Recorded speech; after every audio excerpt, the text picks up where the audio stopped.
15 कार्यक्रम म्हणजे प्रत्यक्ष पाहिलेत, अनुभवलेत. आणि या ठिकाणी सातार नंतरच्या कार्यक्रमात या ठिकाणी आल्यानंतर मला जाणवलं की या ठिकाणी बोलण्याची सगळ्यात चांगली संधी आहे, बोलण्याची सगळ्यात चांगली संधी आहे. एवढ्या शांतपणे जनसमुदाय शांतपणे ऐकण्यासाठी बसलाय ही दुसऱ्यांदा फक्त दुसरी वेळ आहे माझ्यासाठी अनुभवायची. खूप मोठी गोष्ट आहे. बाकीच्या सर्व कार्यक्रमात खरं तर वधूवर परिचय मिळावा म्हटल्यानंतर त्या कामासाठी ती गोष्ट साध्य करण्यासाठी सगळे जमलेलो असतो आपण, पण तरी सुद्धा ऐकण्यासाठी शांत बसलेले लोक हे दुसऱ्यांदा पाहतो. एक लक्षात घ्या, अशी म्हणण्याची वेळ माझ्यावर काय आली हे सुद्धा समजून घेण्याची गरज आहे. आपला समाज सोनार समाज, या सोनार समाजाचं इतिहास संस्कृती या गोष्टी मी सांगायची गरज नाही. माझ्यापेक्षा जास्त कदाचित तुम्हाला माहिती असेल. मी अभ्यास करतो, बऱ्याच गोष्टींचा अभ्यास करतो, परंतु ज्या समाजात आपण वावरतोय दिवस रात्र, म्हणजे ज्या समाजातून आपण घडलोय त्या समाजाबद्दल नक्कीच आपल्याला प्रत्येकाला माहिती असेल, नाही असं नाही. इतिहास काळात या समाजाचे दाखले आहेत. हा समाज पूर्वीपासूनच सधन सुसंस्कृत म्हणून ओळखला जातो. अशा या समाजास राजदरबारात सुद्धा म्हणजे पूर्वीपासून प्राचीन काळापासून आश्रय लाभलेला, राजाश्रय लाभलेला.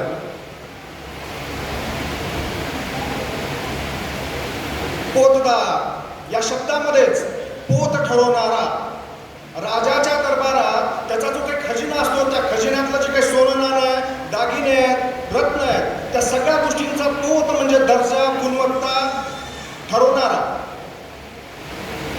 ते काम ते अधिकार ज्याला दिलं तो पोतदार म्हणजे सोनार, असा आपला सुवर्णकार समाज. एक लक्षात घ्या, जगाचा इतिहासाचे जे काही गाडा आहे तो गाडा चालतो अर्थव्यवस्थेवर.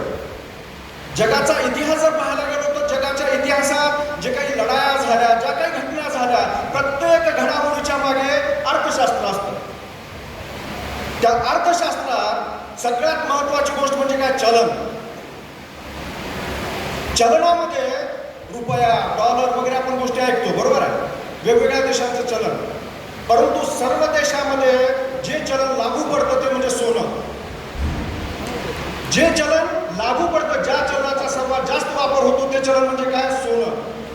वापरायला सगळ्यात सोपं, खरेदी करायला सोपं, लगेच तात्काळ विक्री करून त्याला म्हणजे चलनामध्ये रुपयामध्ये कन्वर्ट करणं सोपं. अशा सोन्याचा व्यापार करणारे, अशा सोन्याचा व्यवसाय करणारे आपण सुवर्णकार. म्हणजे अर्थव्यवस्थेचा जो काही महत्वाचा घटक आहे, देशाची अर्थव्यवस्था जेव्हा आपण अभ्यास करत असतो, सांगत असतो, बोलत असतो, तेव्हा त्या अर्थव्यवस्थेचा दर्जा कशावर ठरतो, त्या देशाकडे असलेल्या गंगाजळीहून. गंगाजळी म्हणजे काय, देशाच्या अर्थव्यवस्थेची गंगाजळी म्हणजे काय, सुवर्ण. त्या देशाकडे किती प्रमाणात, किती टन, किती हजार टन सोनं आहे, त्याच्यावरून त्या देशाची अर्थव्यवस्था ठरते, त्याच्यावरून त्या देशाचं सामर्थ्य ठरतं. त्या गंगाजळीमध्ये सोनं किती आहे आणि त्या सोन्याचा व्यवहार करणारी आपण सगळी माणसं आहेत. त्या सोन्याच्या व्यवहाराशी संबंधित असणारा हा आपला समाज आहे. म्हणजे थोडक्यात हा समाज काय, सुवर्णाचा व्यापार, सोन्याचा व्यापार करणारा समाज. अर्थातच सगळ्यात सधन समाज, सुसंस्कृत समाज. इतिहासाचे दाखले देत सांगितलं मी की राजदरबारात ज्याला महत्व आहे असा समाज, सुसंस्कृत सधन समाज. आणि मग इतिहासाचे दाखले बघत असताना आपण बघतो की आपल्या समाजाची महानता सांगत असताना, महत्ता सांगत असताना आमच्या समाजामध्ये ही महान माणसं होऊन गेली. नरहरी महाराजांचा दाखला देतो आपण, संत विसोबा खेचर आहेत, नाना शंकर शेठ आहेत, आणि मग यादी सुरुवात होते आपली महनीय महान माणसांची, सोनार समाजातल्या महान माणसांची. किती किती मोठी यादी असते, किती मोठी यादी असते सांगा बरं. मी काय म्हणतो, तुमच्यापैकी कुणाला मी आवाहन करतो, इथं यावं आणि 25 नावं सांगावेत त्यांनी मला, फक्त 25. मी 100-200 नावं नाही म्हणते, फक्त 25 नावं त्यांनी वाचून दाखवावी. तिथं तोंडपाठ नसले तरी इंटरनेटवर गुगलवर सर्च करावं आणि ती 25 नावं इथं येऊन वाचून दाखवावी. हाताच्या बोटावर मोजण्या इतकी नावं असतात. फक्त हाताच्या बोटावर मोजण्या इतकी नावं आपल्याला माहीत असतात. अनेक महान माणसं होऊन गेली, परंतु आपल्याला ती माहीत नाहीत. आपल्या समाजाचा आपला अभ्यास नाही. आपला समाज काय, आपल्या समाजाचा इतिहास काय, आपल्या समाजाची संस्कृती काय, त्याचा अभ्यासच नाही. आपण सोनार ब्राह्मणांच्या सोबत येऊन स्वतःची तुलना करतो. आम्ही ब्राह्मणांपेक्षा कमी नाहीत, आम्ही ब्राह्मणा इतकेच दर्जेदार, आमची जात अशी. स्वतःला गुणवत्तेने आपण ब्राह्मणाच्या तुलनेला लेवलला नेऊन बसवतो. आपण अशा प्रकारची तुलना करत असताना आपण काय त्याचा अभ्यास कधी केलाय का? आपण सदन आहे म्हणजे समाजातले 4-5 माणसं सदन आहेत, त्या गावातली 4-5 घरं सदन आहेत म्हणजे सगळा समाज सदन झाला का? आपण सुसंस्कृत आहेत, मग आपली सुसंस्कृतता कशी आहे त्याची माहिती आहे का आपल्याला? त्याचा अभ्यास करतो का आपण? लक्षात घ्या, अभ्यासक नाही व्हायचा, इतिहासाचा तत्वज्ञानाचा अभ्यासक नाही व्हायचा आपल्याला. मला एकच म्हणायचं, आपण आपल्या घरातल्या लहान मुलांना संस्कृती शिकवत असताना शुभं करोति कल्याणं शिकवतो, परंतु आपल्या सोनार समाजातले नरहरी महाराज शिकवतो का? घरात फोटो लावला म्हणजे विषय संपला नाही. आपल्या समाजाचा एकंदर इतिहास काय, आपल्या समाजाची ही मोठी माणसं कोणती होऊन गेली ह्याची जाणीव आपण आपल्या मुलांना देतो का? मुलांना माहितीच नाही, तुम्ही सांगितलंच नाही. प्रत्येक आईवडिलाचं कर्तव्य करतं तसं पाहायला गेलं. आपण ही संस्कृती आपल्या मुलांना शिकवत नाही, मग त्या मुलांना कसं माहीत असणार? आपली संस्कृती आपल्या मुलांना माहिती नाही, आपल्या संस्कृतीचा आपला अभिमान नाही, मग त्या ठिकाणी आपल्या समाजाबद्दल अभिमान कुठं असणार आहे? स्वतःच्या समाजाबद्दल आत्मविश्वास कुठून असणार आहे? हे मुळातले प्रश्न आहेत. आपण पाहतो की अलीकडं सगळ्यात मोठा गाजणारा प्रश्न आपल्या समाजाच्या बाबतीतला एकतेचा अभाव नाही, त्याच्यापेक्षा फार महत्त्वाचे प्रश्न तिथं प्रलंबित आहेत. मुळात आपण आपल्या समाजाची संस्कृती कुठेही शिकवत नाही, आपल्या घरात शिकवत नाही. बाहेर तुम्ही समारंभ घेत नाही, वधूवर मेळावा, बक्षीस समारंभ, ह्याच्या पलीकडे तुम्ही कुठले कार्यक्रम घेता सांगा मला? नरहरी महाराजाचे म्हणजे एखादी जयंती वगैरे साजरी करतो, मोजून 10 माणसं सुद्धा हजर राहत नसतील. मी सांगतो तुम्हाला, आपल्या समाजाचाच अभिमान आपण आपल्या लेकराबाळांना शिकवणार नाही, तर मग या ठिकाणी आपण ही जात, हा समाज ब्राह्मणांच्या तुलनेनं आहे असं कशाच्या आधारावर म्हणतो? आपल्या समाजाची महत्ता आपण आपल्या कुटुंबात शिकवली पाहिजे. सगळ्यात महत्वाचं सुरुवात तिथून असली पाहिजे. आपल्या समाजाची एकता हा फार पुढचा प्रश्न आहे. ती एकता निर्माण होणारच नाही. एकता कशाच्या आधारावर करणार? हे करताय का?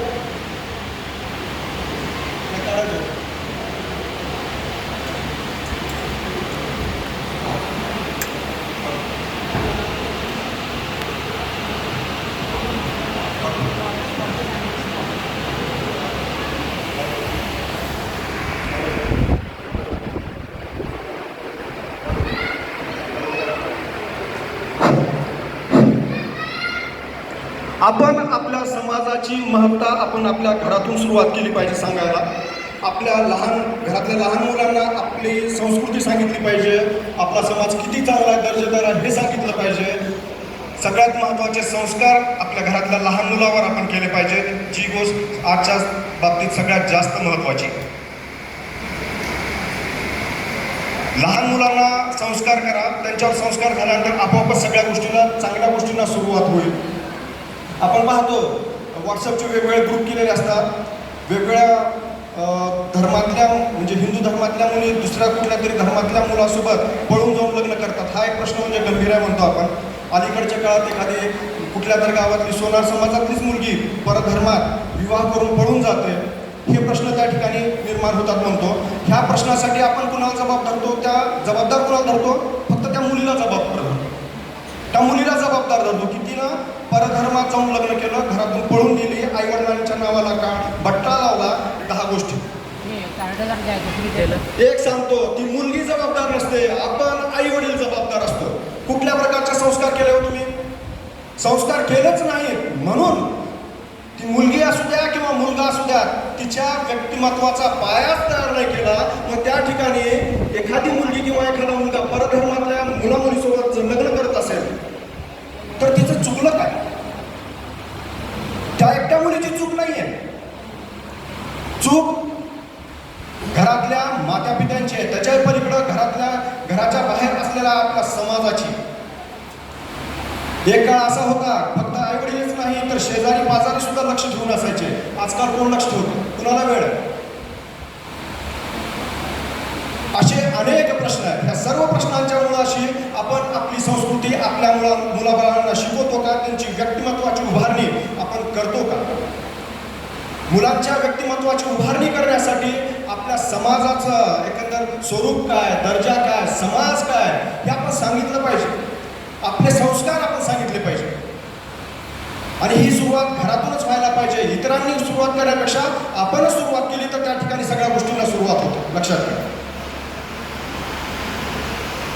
आपण आपल्या समाजाला नुसतं म्हणजे तुलना करून थांबायची नाही, त्याच्या पलीकडं आपल्या समाजाचे जे काही म्हणजे दर्जा गुणवत्ता आहे ते वाढले पाहिजे याच्यासाठी प्रयत्न करायचे. परंतु आपण पाहतो की आजच्या स्तरावर आपला समाज आहे कुठं? आपण म्हटलं की सदन आहे, सुसंस्कृत आहे. सदन आहे का? मी आता सांगितलं त्या शहरातली 2-4 कुटुंब सदन असतात, बाकी सर्व कारागीर मजूर अशा प्रकारची अवस्था आहे. आणि मग अनेक प्रश्न जे आर्थिक बाबीतून निर्माण होतात त्या प्रश्नांची सोडवणूक करायची कशी? अनेक प्रश्न निर्माण होतात. आपण पाहतो की आपल्या समाजाचा जो मुख्य व्यवसाय सोनारकी, त्या आताच माझी सकाळी संतोष पंडित त्याच्यानंतर बऱ्याच आपल्या इथल्या स्थानिक कार्यकर्त्यांसोबत चर्चा झाली. सांगलीमध्ये, मी सांगलीचा संदर्भ देतो फक्त, सांगलीमध्ये साधारणतः 400-450 सोनारकी सराफी व्यवसायाची दुकानं आहेत. त्याच्यापैकी आपल्या सोनार समाजातील लोकांची 40-50 दुकानं असतील साधारणतः, त्यांनीच दिलेल्या माहितीनुसार. आणि या 40-50 दुकानात त्याच्यात सुद्धा चांगली सराफा दुकान ज्याला म्हणता येईल अशी बोटावर मोजणे की 2-3 दुकानं सांगता येतील जी चांगली आहे, ज्याच्यामध्ये भांडवल मोठ्या प्रमाणात आहे, अशी 2-3 दुकानं असतील. बाकीची दुकानं कशी आहेत? कारागिरी करणार. ठीक आहे, ही फक्त सांगलीचीच अवस्था आहे का? प्रत्येक ठिकाणची, प्रत्येक जिल्ह्याच्या ठिकाणची हीच अवस्था आहे. फक्त बोटावर मोजता येतील अशी 2-3 चांगली दुकानं, बाकी कारागीर. जो आपला पिढीजात धंदा होता, जो पिढीजात व्यवसाय होता, त्या व्यवसायातून आपण हद्दपार होण्याची वेळ आली म्हणलं तर हरकत नाही. हद्दपार होऊ लागलो. 100तले 20 सुद्धा आपण आता अस्तित्वात राहिलो नाही. मी सुरुवातीला सांगितलं की अर्थव्यवस्थेतला सगळ्यात महत्त्वाचा घटक म्हणजे सोनं. त्या सोन्याचा व्यवसाय करणारे आपण आणि आपला हा पिढीजात धंदा, आणि ह्या पिढीजात धंद्यातूनच आपण हद्दपार होऊ लागलो. मराठा, मुस्लिम, ब्राह्मण, सगळ्याच इतर अनेक जातीचे लोक आता ह्या धंद्यामध्ये येऊ लागलेले आहेत. तुमच्या दुकानाच्या शेजारी 2 वर्षाखाली सोनारच होता, आता दुसऱ्या कुठल्या तरी जातीतला एखादा व्यावसायिक येतो, सोने चांदीचा व्यवसाय तुमच्यापेक्षा चांगला करायला सुरुवात करतो. त्या जातीतले लोक तुमच्याकडे यायची बंद होतात आणि ठराविक मोजके 4-5 गिऱ्हाईक तुमच्याकडे राहतात. काय हे? तुम्ही विस्थापित झाल्याचंच लक्षण आहे, बरोबर? आता मला एक सांगा, जो पिढीजात धंदा होता त्या धंद्यातून विस्थापित होऊ लागलो, पहिला मुद्दा. दुसरा, आरक्षण. आरक्षणाचा लाभ आता विसरायला सुरुवात केली पाहिजे आपण. ओबीसी आहे, इतर मागासवर्गीय आहे, ह्या दोन्ही गोष्टी आपण विसरायला सुरुवात केली पाहिजे. मुळातच आपण सदन म्हणून घेतो आणि मागासवर्गीय सुद्धा म्हणून घेतो. बरं ठीक आहे, आरक्षणाच्या दृष्टिकोनातून आपण ओबीसीमध्ये स्वतःचा समावेश केला, मान्य. आरक्षण राहिलं कुठं? आरक्षण नोकऱ्यामध्ये आहे. नोकऱ्या कुठं राहिल्या? किती आहेत? मागच्या 2 वर्षात मी कुणावरही टीका करत नाही, कुठल्या पक्षावर नाही, काही नाही. फक्त आजूबाजूला ज्या घडत असलेल्या गोष्टी आहेत त्या गोष्टींची जागृती तुमच्या समोर ठेवतो. नोकऱ्या कुठं राहिल्या? आरक्षण केव्हा लागू होईल? नोकऱ्या असतील, नोकऱ्या तुम्हाला मिळत असतील तर नोकऱ्याच्या संदर्भात आरक्षण. राजकीय आरक्षण कुठं राहिले हो? राजकीय आरक्षण कुठं राहिलंय? म्हणजे तुमच्या स्वतःच्या पिढीजात धंद्यातून तुम्ही हद्दपार आहे. ज्या आरक्षणाच्या जोरावर तुम्ही काहीतरी नोकऱ्या मिळवाल, सरकारी नोकऱ्या, खाजगी क्षेत्रात तर आरक्षण नावाची गोष्ट नाही. राहिलं सरकारी क्षेत्र. सरकारी क्षेत्रात किती नोकऱ्या आहेत? नोकऱ्याच नाही राहिल्या. सरकारनं म्हणजे नोकर भरती करायचा विषय फार पुढचा, पण आता नोकर भरती, नोकर कपात आहे. नोकर भरती नाही, नोकर कपात आहे. म्हणजे इथून पुढे तुमच्या आरक्षणाचा विषय नाही, मग तुमचा स्वतःचा धंदा नाही, नोकऱ्या नाही, खाजगी क्षेत्रात प्रचंड स्पर्धा आहे, ती स्पर्धा झेलण्या इतकी ताकद तुम्ही निर्माण केली नाही, तेवढं शिक्षण घेतलं नाही, आणि मग काय होईल? त्याचा पुढचा परिणाम काय? खाजगी क्षेत्रात नोकऱ्या नाहीत, सरकारी क्षेत्रात नोकऱ्या नाहीत, आरक्षण नाही, काही नाही. मग काय करायचं? कारागिरी, आपला धंदा. कारागिरी, दुसऱ्याच्या दुकानात, शक्य झालं स्वतःच दुकान टाकताना स्वतःच्या दुकानात गिराईक नाही. एक भविष्य सांगतो तुम्हाला, एक भविष्यातली एक चित्र तुमच्या समोर उभा करायची इच्छा आहे माझी. काहीच नाही भविष्यामध्ये, हे मेळावे सुद्धा भरवायची गरज नाही राहणार. वधूवर मेळावे सुद्धा भरवायची गरज राहणार नाही, कारण मुली तुमच्या सोनारासोबत लग्नच करणार नाही. मुली सोनार समाजातल्या मुलांसोबत लग्नच करणार नाहीत. मेळावे उभे करायचे, चलवायचे, पळवायचे, एवढं म्हणजे धावपळ करायची, प्रचंड कष्ट करायचे, गरज नाही पडणार तुम्हाला. कशामुळं? किती भयानक आहे. एक साधं सांगतो वास्तव. एखाद्या घरातली मुलगी इतर धर्मियासोबत लग्न करून पळून जाते, घराला, त्या घरातल्या सदस्यांना तोंड दाखवायला जागा राहते का? नाही राहत.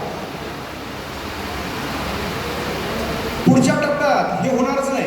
सर्व धर्म समभाव, फार चांगली गोष्ट आहे, पण मला एक सांगा, उद्या सोनार समाजाची अवस्था, उद्या कशाला, आजचीच अवस्था ही तसं पाहायला गेलं तर आज सोनार समाजाची अवस्था काय? तुमचं उत्पन्न काय? 10% लोकांचं सोडून द्या, बाकीच्या 90% लोकांच्या समाजातल्या उत्पन्न काय? कुठं चाललाय समाज? कुणाचंच लक्ष नाही, अभ्यास नाही, विषय डोक्यात घेऊन काहीतरी त्याची मांडणी तयार करून प्रत्येकापर्यंत जायचं, मांडणी करायची. मांडणी करायला लोक ऐकायला तयार नाहीत. मी सुरुवातीला म्हटलं ना, माझी त्या हरणासारखी अवस्था झाली आहे, ज्याला वळवंटात कुठं कुठं म्हणजे मृगजळ दिसतं. मला खरंच आनंद झाला की या ठिकाणी लोक ऐकण्यासाठी थांबलेले आहेत, ऐकतायत. अहो, आपण ब्राह्मण समाजासोबत तुलना करतो. ब्राह्मण समाजाच्या स्तरावर जाण्यासाठी एक विचार करायची गोष्ट आहे. तो समाज फक्त वधूवर मेळाव्यांचं आयोजन करत नाही, फक्त म्हणजे बक्षिसांच्या कार्यक्रमाचं आयोजन करत नाही, त्याच्या पलीकडे जाऊन विचार मेळावे सुद्धा आयोजित केले जातात. आपल्यामध्ये विचार मेळावे, विचार मंथन करणाऱ्या चर्चासत्र वगैरे काही आयोजित केले जातात. माझ्या ऐकण्यात पाहण्यात तर फार क्वचित एका दुसरं उदाहरण असेल पुण्यासारख्या ठिकाणी. पुणे, सातारा, सांगली, कोल्हापूर, पश्चिम महाराष्ट्र, संपूर्ण महाराष्ट्राला तुम्ही मार्गदर्शक ठरता. संपूर्ण महाराष्ट्राला पश्चिम महाराष्ट्र मार्गदर्शक ठरतो. पश्चिम महाराष्ट्रात या गोष्टी घडत नाही, तर माझ्यासारख्या मराठवाड्यातून मागासलेल्या मराठवाड्यातून आलेला माणूस तुम्हाला सांगतोय, मराठवाड्यात तर ह्या गोष्टी होतच नाही. एखादा विषय ठेवला, त्या विषयावर चर्चा करावी असं म्हणजे चर्चासत्र त्या ठिकाणी मराठवाड्यात घडूनच येतं. निजामानं 200-300 वर्ष राज्य केलेलं म्हणजे मराठवाडा. अक्षरशः गुलामगिरीची मानसिकता असलेले लोक आहेत, अजून त्या मानसिकतेतून बाहेरच पडले नाही. पश्चिम महाराष्ट्राने काहीतरी सुरुवात करावी आणि त्याचं अनुकरण इतर विभागातल्या लोकांनी करावी, अशी अवस्था. विचारसत्र आयोजित करा, चर्चासत्र आयोजित करा. जर आपल्या समाजाला वरच्या स्तरावर न्यायचं असेल, फक्त पैशाच्या दृष्टिकोनातून नाही, आर्थिक दृष्टिकोनातून नाही, सुसंस्कृत ज्याला म्हणतो आपण, समाजाचा स्तर वाढला पाहिजे, लोकांचा विचार करण्याचा स्तर वाढला पाहिजे, विकास व्हावा, प्रगती व्हावी, सर्व स्तरावर व्हावी, आर्थिक, सामाजिक, राजकीय, सगळ्या स्तरावरची. आपल्या कारागिरांचे अनेक प्रश्न आहेत. कारागिरांना भांडवल नसतं, ते भांडवल मिळत नाही, सतत म्हणजे फक्त दुसऱ्याच्या दुकानात कारागिरी करत असतात. त्यांच्या प्रश्नाला वाचा फुटत नाही, त्यांच्या प्रश्नाबद्दल तुम्ही फारशी चर्चा करत नाही, त्याचाही विचार व्हावा. एक लक्षात घ्या, हे जे कारागिरांचे प्रश्न आहेत तेव्हा सुटतील जेव्हा तुमची संघटना राज्यस्तरावरची होईल. तेव्हा जिल्हा स्तरावर, प्रत्येक जिल्ह्याच्या स्तरावर वेगवेगळ्या संघटना आहेत. सांगलीतली संघटना वेगळी आहे, साताऱ्यात वेगळी संघटना काम करते, कोल्हापुरात वेगळी कोणतरी वेगळं नेतृत्व करतंय. मी काय म्हणतो, जिल्हा स्तरावरच नाही, गावाच्या स्तरावर सुद्धा नेतृत्व असावं, वेगळं नेतृत्व असावं. परंतु राज्यस्तरावर एकच संघटना असावी, त्या संघटनेच्या माध्यमातून जिल्हा स्तरावर त्याच्या शाखा असाव्या, त्या शाखांचं नेतृत्व जिल्हास्तरावर तर लोकांनी करावं, सगळ्यांनी मिळून राज्यस्तरावर नेतृत्व करावं.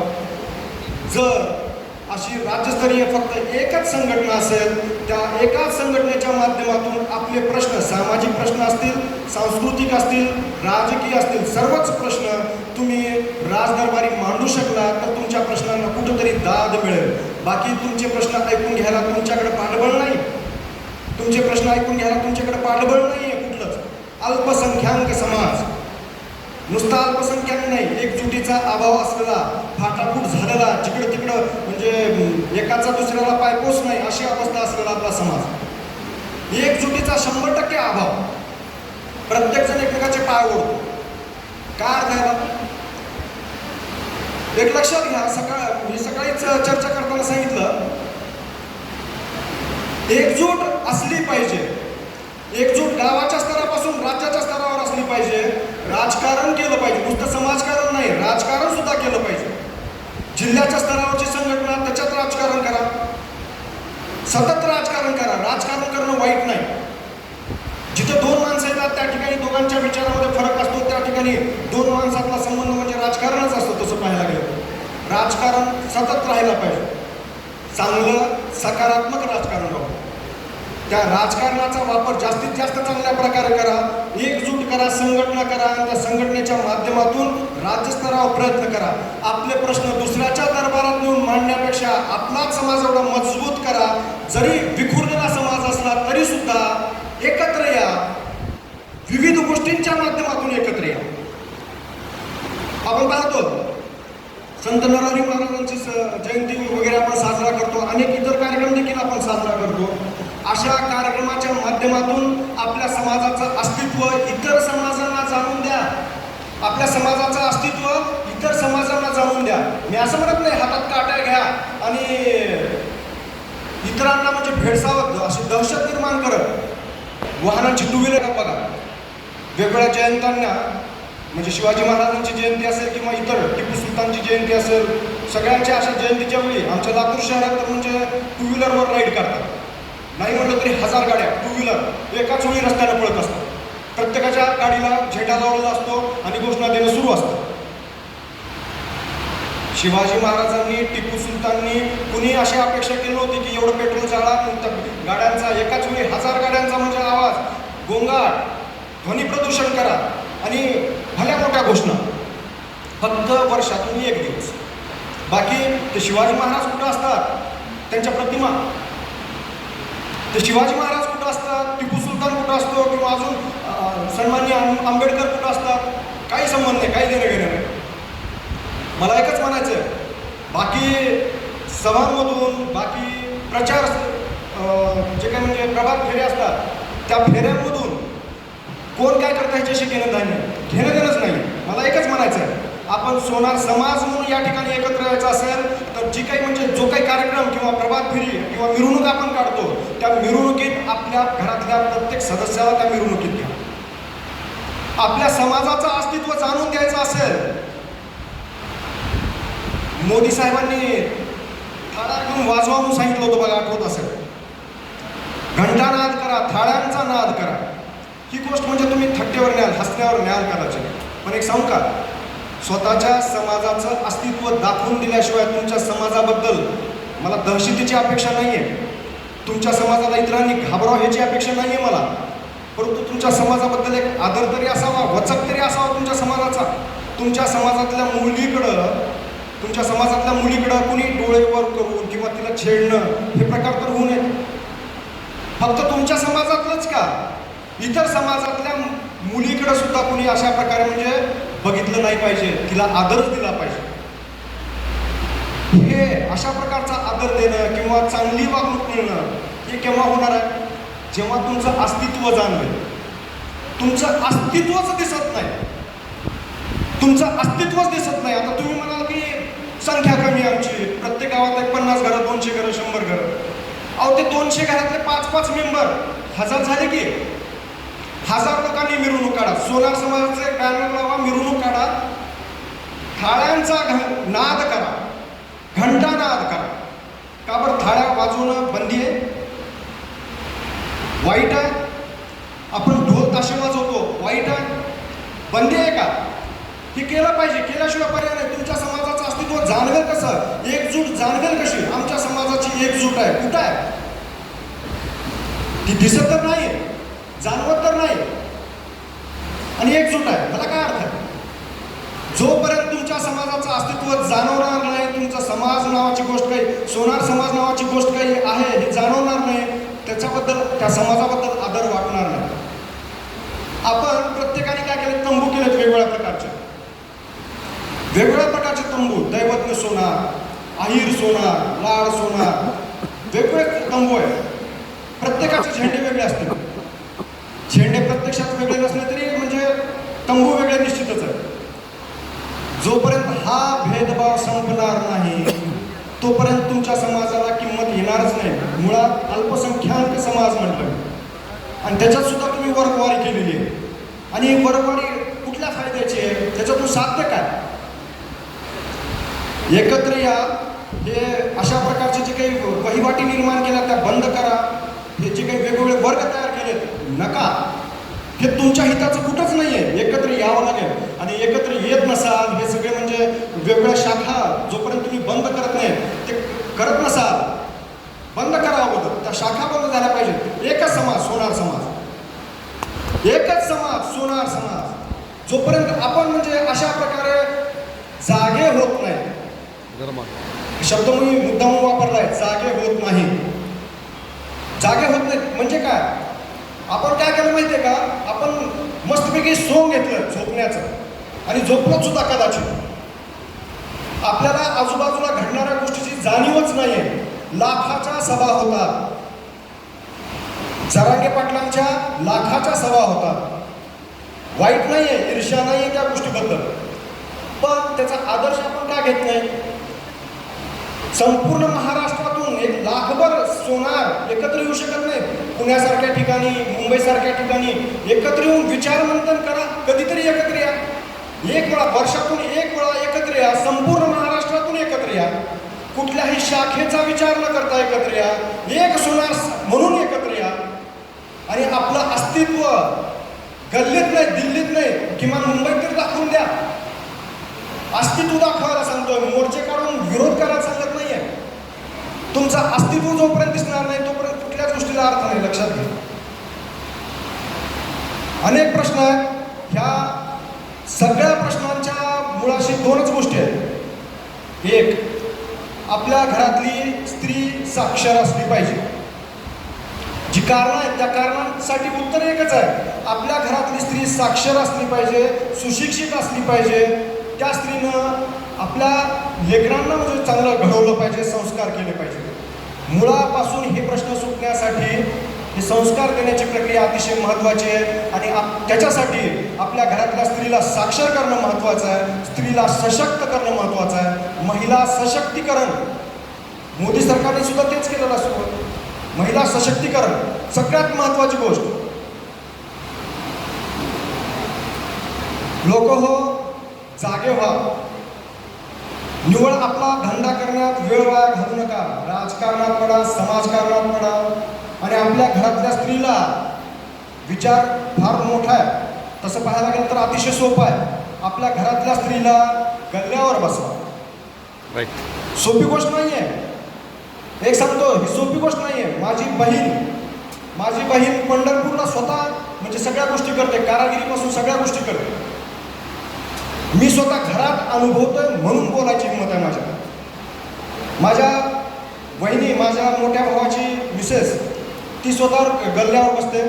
स्वतः म्हणजे सोन्याचा दर्जा काय, कशा प्रकारे कुठला दागिना तयार केला जातो, सगळ्या गोष्टी तिला कळतात. प्रत्यक्षात गल्ल्यावर बसून सर्व व्यवहार ती स्वतः करते. एक लक्षात घ्या, अशा प्रकारे घरातल्या स्त्रीला गल्ल्यावर बसा म्हणण्याचा हेतू काय? तिला सशक्तीकरण करण्याची प्रक्रिया याच्यामध्ये. ती आर्थिकदृष्ट्या ती काय झाली पाहिजे? सशक्त झाली पाहिजे, स्वावलंबी झाली पाहिजे. आणि जेव्हा व्यक्ती आर्थिकदृष्ट्या स्वावलंबी होतो तेव्हा त्या ठिकाणी त्याची विचार करण्याची प्रक्रिया बदलते. तो व्यक्ती बदलतो, त्या व्यक्तीमुळं घर बदलतं. त्याच्यावर विश्वास ठेवा. महिला सशक्तीकरण अतिशय महत्त्वाचं आहे आणि त्याची सुरुवात आपण आपल्या घरातून केली पाहिजे असं मला वाटतं. नाही, खरंच महत्त्वाचं आहे. नंतर दुसरा भाग आहे समाजकारणात राजकारणात प्रत्यक्ष सहभाग नोंदवा म्हणतो. राजकारणात तुम्ही अग्रेसर झालं पाहिजे. आत्ताच मला म्हणजे सत्कार करत असताना एक आपले सरपंच, काय ना सरपंच होते बघा. तर त्यांचं म्हणजे एक उदाहरण माझ्यासमोर आहे. त्याच्या पलीकडे जाऊन सांगतो. सोलापूरच्या कार्यक्रमात तिथे एक जण होते. त्यांनी मला सांगितलं, मी सरपंच आहे, गावचा सरपंच आहे. गावात सोनारांची संख्या किती? 5-10, 5 सुद्धा जास्त झाली, एखादं घर. मग अशा संख्या अतिशय कमी असलेल्या त्या गावात तिथल्या गावचं राजकारण आपल्या मुठीत ठेवायचं सामर्थ्य, त्यासाठी क्षमताच लागतात, बुद्धिबळच लागतं. राजकारणात पडा, सक्रिय व्हा, राजकारण करा, गावचं राजकारण करा, तालुक्याचं करा, जिल्ह्याचं करा. राजकीय स्तरावर कुठंतरी आपलं अस्तित्व जाणून घेण्यासाठी स्वतःपासून सुरुवात करा. राजकारणात पडल्याशिवाय तुमच्या समाजाचं त्यातल्या तुमचं स्वतःचं अस्तित्व कसं दिसणार? तुमचं अस्तित्व दिसलं पाहिजे. तुमच्या समाजाचं अस्तित्व दिसण्यासाठी राजकारणात तुम्ही सक्रिय होणं आवश्यक आहे. सक्रिय व्हा. एकट्या आहात गावात, चिंता नका करू. स्वतःचं बुद्धिबळ सामर्थ्य वापरा. राजकारणात पडून पूर्ण राजकारण, गावचं राजकारण, तालुक्यात